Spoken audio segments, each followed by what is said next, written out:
Wherever you travel around Great Britain, you'll quickly discover that every place you visit has its own unique ghost story to tell. Some are based on fact, some on little more than hearsay, while others are as fundamental to a district's folklore as the landscape itself. I'm Liam Dale, and I'd be very glad of your company on a ghostly trail around Britain, searching out tales of spirits past and their historical rather than hysterical origins. Naturally, being a true Cornishman, the ghost-infected foot of this sceptred isle is the best place I could think of to start.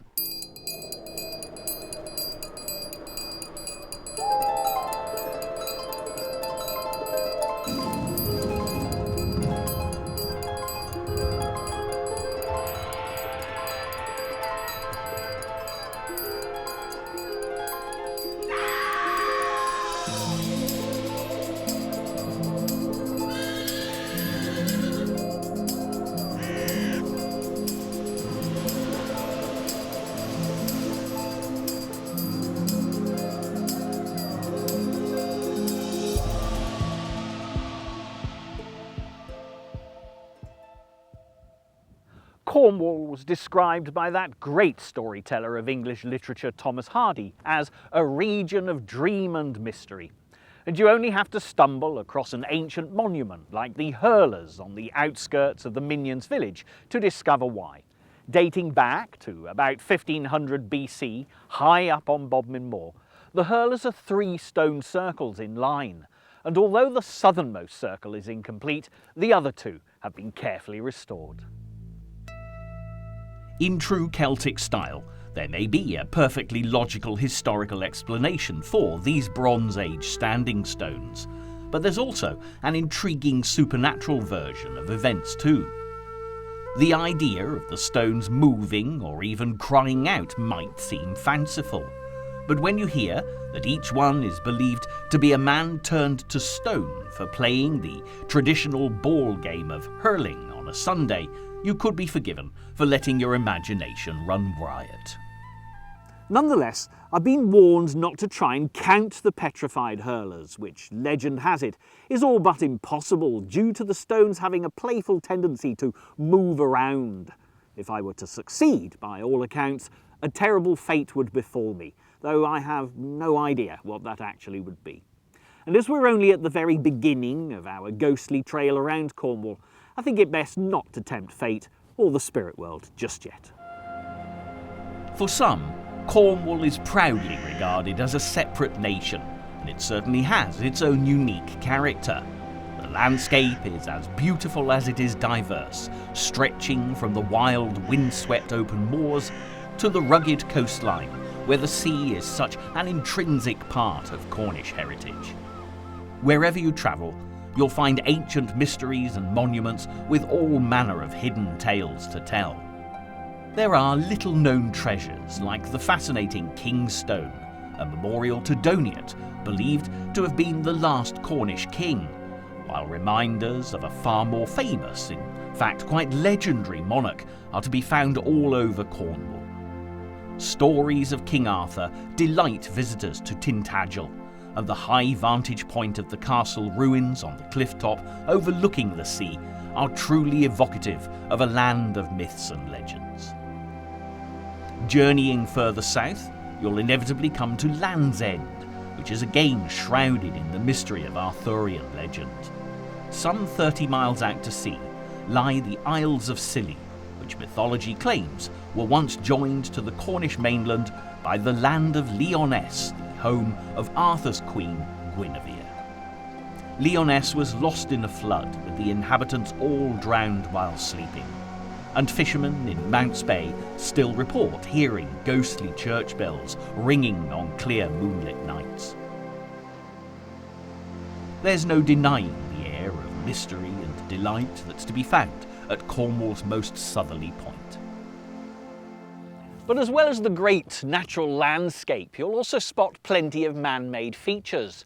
One of the most recognisable of these will be the ruins of old tin mines that in the past were responsible for sustaining so many Cornish communities. Work in the mines was hard and dangerous, and stories of the knockers, strange ghostly prospectors who could find rich seams of tin, became part of Cornish folklore.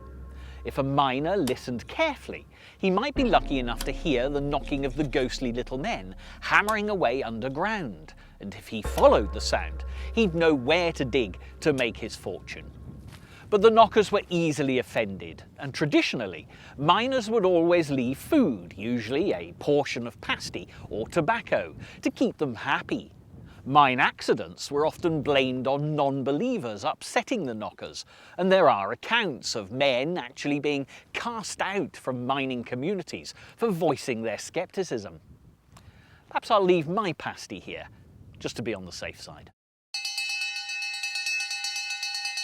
The land brought forth great wealth for Cornwall, but the sea throughout the nation's history was responsible for generating untold riches.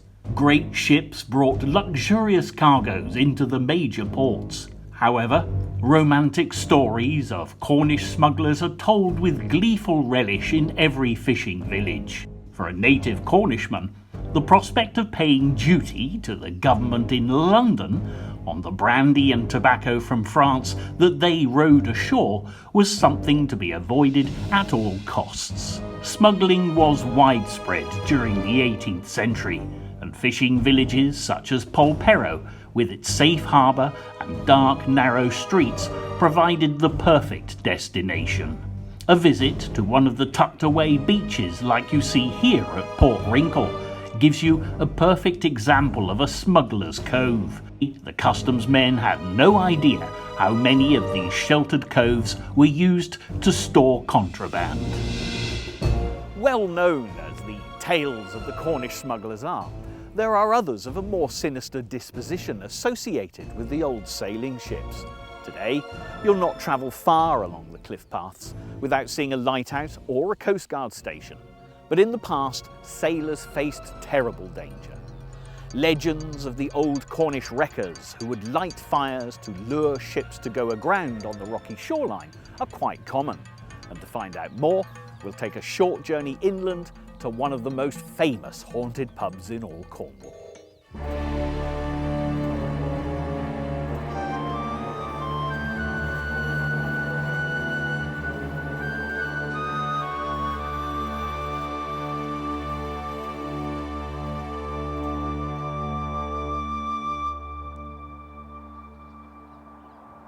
There's no location more associated with wreckers than Jamaica Inn, made so famous by Daphne du Maurier's novel of the same name.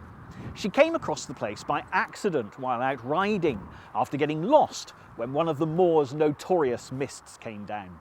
Seeking refuge inside, as she recovered, the local rector entertained her with ghost stories about smugglers, inspiring the author to create a dark and sinister tale that still thrills to this day.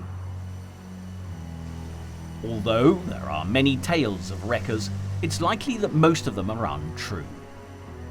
Accounts of ships being guided to disaster on the rocks by the wreckers' lights, with passengers and crew being deliberately and brutally drowned, are often recounted, but are far more likely to be embellished and exaggerated versions of genuine shipping accidents. There were undoubtedly times when ships were wrecked in storms, and many occasions when crowds of plunderers rushed to grab what they could salvage from the ship's hold. Inevitably, fights broke out and lives were lost. And reports of anguished, ghostly cries where wrecks are known to lie have now become the stuff of legend. But did the plunder make its way to Jamaica Inn? Built as a coaching inn circa 1750, this was the perfect place for changing horses after the hard ride across Bodmin Moor. And from the moment you arrive in the courtyard, you definitely get a sense of stepping back in time. Extended in 1778 to include a coach house and stables, there's no doubt that contraband would have passed through here on a regular basis. And if you're wondering how the name Jamaica came about, the general consensus of opinion seems to be that smuggled rum is the probable explanation.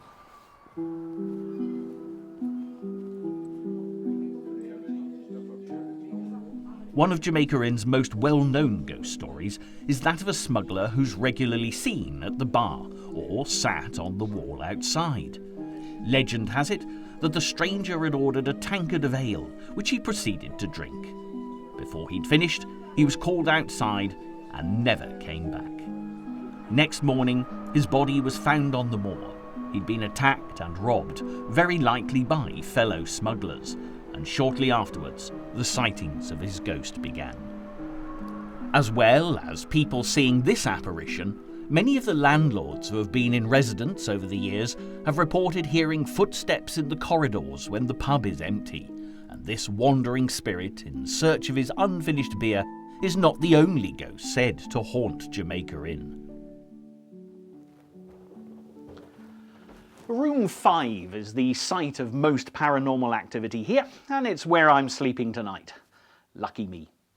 The ghost of a man dressed in a sweeping cloak and tri-corner hat has appeared to many of the guests who have slept here, before, inexplicably, walking through a wall or a closed door.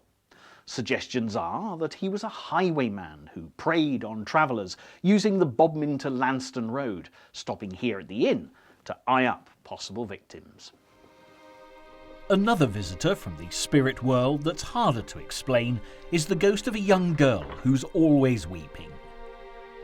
There's a local story of the tragic end of a servant girl called Charlotte Dimmond, who was murdered in 1844 near St Clear, just a short distance away from Bolventa. Charlotte's distraught ghost has often been seen wandering the moors, and I can't help wondering if the crying girl who materialises in room 5 is one and the same. There have also been sightings again in this room of a mother in great distress cradling a baby. Well, at least I now know what or whom I might encounter during the night, but for the moment this is a great opportunity just to get rid of my walking boots.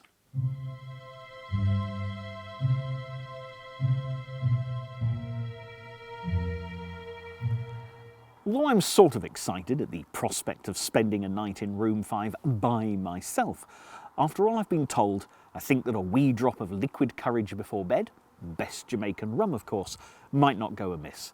It'll probably help me sleep straight through all the hoped-for nighttime drama.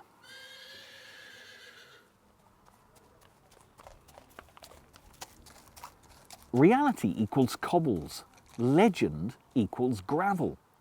People hear carriage wheels on gravel. And on that strange note, I'd better bid you all a very good night and see you in the morning. Hopefully.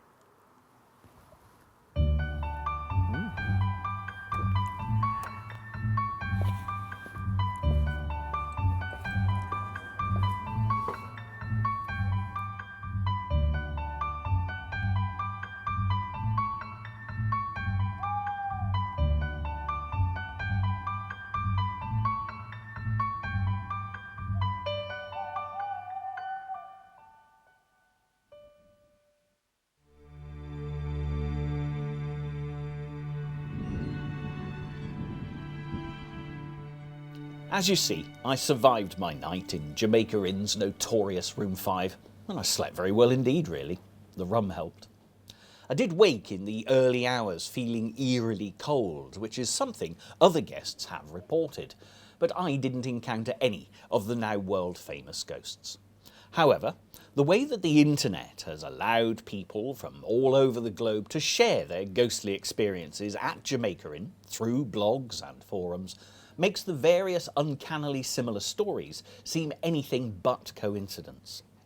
Not so long ago, talk of a hotel being haunted would have made potential guests think twice about staying there, but today it's a very different story. Ghost enthusiasts, paranormal investigators, and the naturally curious regularly make their way to Jamaica Inn, all hoping to come face to face with spirits from the past. I'm no medium or spiritualist, of course. I'm just an interested investigator of history and a good yarn. But I do have a few thoughts about this location. When I'm not scaring myself senseless, the rational side of my brain tells me that any building as old as Jamaica Inn is going to have ghostly possibilities. because it's historically a meeting place of strangers, travellers, and indeed the smuggling connection. The addition of mischief and foul deeds to the mix is a further catalyst for any possible paranormal activity. Crime, death, and much drama will have taken place here over the centuries. Alcohol will have played its part, of course, and therefore what better sort of place for stories, or indeed the real thing, to manifest itself. Standing well off Jamaica Inn, you can get a true sense of how isolated this place would have been in times gone past. But then again, ghosts or not, how warm and welcoming must have been the flickering firelight and lamplit courtyard to the weary traveller from Truro en route via Bodmin Moor to the cities of Plymouth or beyond.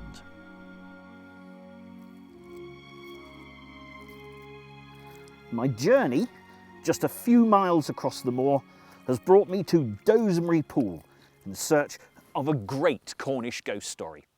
I've been given the job of emptying Dozmary Pool with a limpet shell. I'm already wondering if I'd be quicker doing it with two of them at once.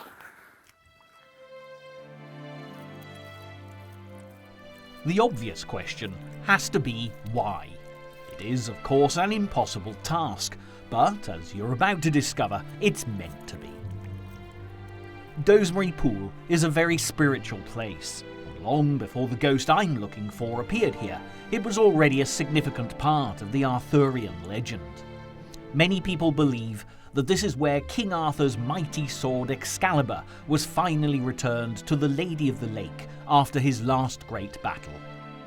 If Arthur's last stand was at Slaughter Bridge, as is suggested, only 10 miles from here, the threads of the story do at least hang loosely together. However, popular claims that this lake is bottomless with a whirlpool at its centre are sadly no more than romantic fiction, which brings me neatly back to my limpet shells and the reason why Dozmary Pool was reputed to have hidden depths.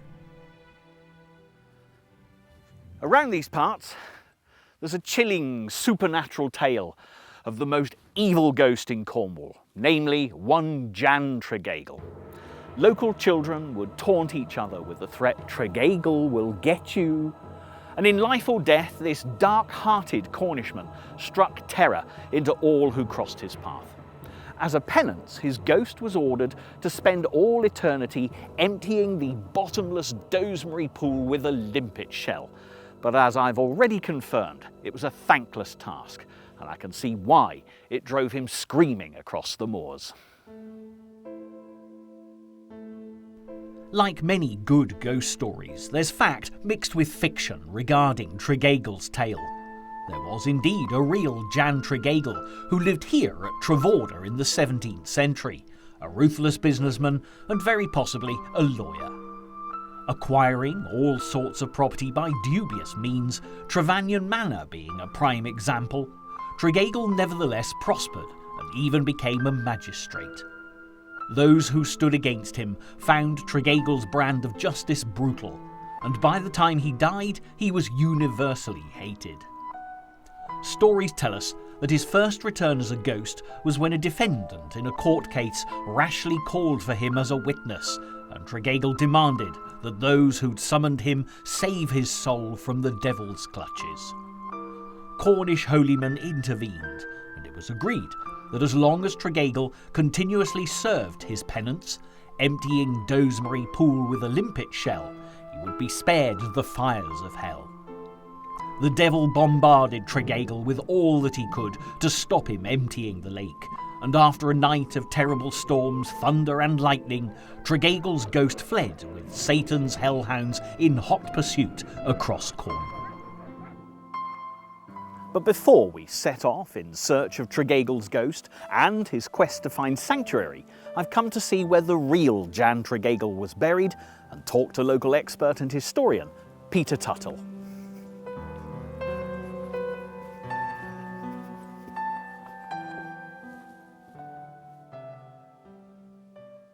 St Breock Church near Wadebridge. Jan Tregagle, bad guy or bad press?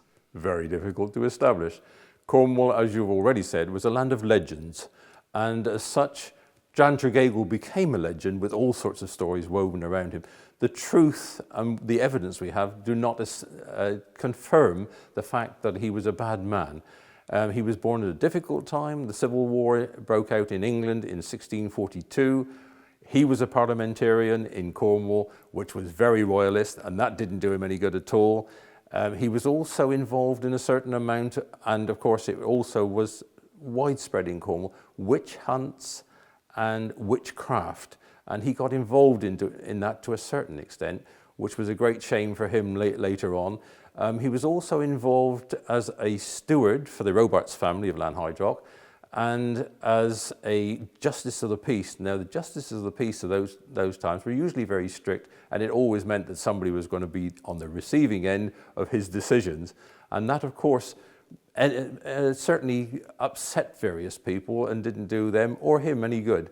Later on, of course, we've got these various legends which said he murdered his wife and his children for financial gain. He murdered an orphan for financial gain. None of that has ever been historically recorded. And so we find a man who really has nothing on his record is down as having been a very wicked man. So the truth, in my opinion, is that he was not a particularly bad man. He's actually buried in our church. That wouldn't have happened if he'd been as bad as history says. The family were benefactors to the church, and I think the whole thing leads us to believe, if we're really truthful, Jan Tregeagle was not a bad man in his lifetime, but later on, all the legends say that Jan Tregeagle was a very wicked man. We know that John Tregeagle, the son, is buried here. We've got the tombstone, no problem there at all. How do you know that Jan Tregeagle was? The County Record Office actually hold the records for this church, and without any doubt at all, Jan Tregeagle is in those records. The only thing we don't precisely know is where in the churchyard. But the fact that they built the Tregeagle aisle to the south of the church, and if one looks at the dates, it could well be that he was actually buried underneath the church. And when they brought a number of memorials and gravestones into the church, his grave was covered over. So he could actually be beneath our church where we are at this moment. He's probably still here, really. I think he probably is, yes. I don't think he's haunting us anymore. Nor do I. With no facts to wade through, perhaps we can wallow in a bit of fiction and pull the tale of Tregeagle a little harder. Legend has it that his ghost ran afar that thunderous night, with the hellhounds baying for his soul. The story goes that he arrived at this place some 8 miles or so from Bodmin, where at the top of a great granite outcrop he finally found a place of refuge. Roche Rock has a wild eeriness, jutting out of the green and pleasant landscape, and it'll come as no surprise that it has more than its fair share of ghost stories. The Hermitage Chapel of St. Michael, built in the early 1400s at the summit, appears to emerge from the rock, and is where local legend has it that the leper St. Gonand hid himself away to prevent his terrible disease spreading to the nearby village. Having the protection of the Cornish holyman, Tregeagle believed that if he could get into the chapel, he would be safe from the hellhounds. Thrusting his head through the chapel window in his haste, eager to reach safety, Tregeagle found himself well and truly stuck. With Satan's hellhounds tearing at the rest of his body, Tregeagle's screams echoed around the district. In one version of the story, there was an old hermit living in the chapel who preached night and day at Tregeagle, berating him for his wicked deeds, making the ghost scream all the louder until the locals were desperate to have him removed. Eventually, the people of Roche turned to the holy men and begged them to send Tregeagle's ghost on its way. Yet again, stories differ. But one tale is of a new penance devised, and once rescued, he was dispatched to weave sand into rope for the rest of time at Padstow. Sitting quietly here in this empty chapel ruin, I certainly have a strong sense of the spiritual, and to consider staying here overnight as originally planned suddenly feels a great deal more challenging than my night at Jamaica Inn. But I've been assured that when Tregeagle's ghost was moved on from Padstow, he was banished to Land's End, where, to this day, his task is to sweep up the sand that each tide brings in with it. However, I'm not convinced. If I was an errant, restless soul, destined to wander this earth for all eternity, do you know, I think Roche Rock would suit me very well. But will he make an appearance? Or is this a great example of stories woven more than sand, a tale rolled and told to keep children away from deep water, off the moors where boggy danger lurks, or indeed, just to keep them all in bed at night? Who knows? Darkness will fall soon. My trail will continue.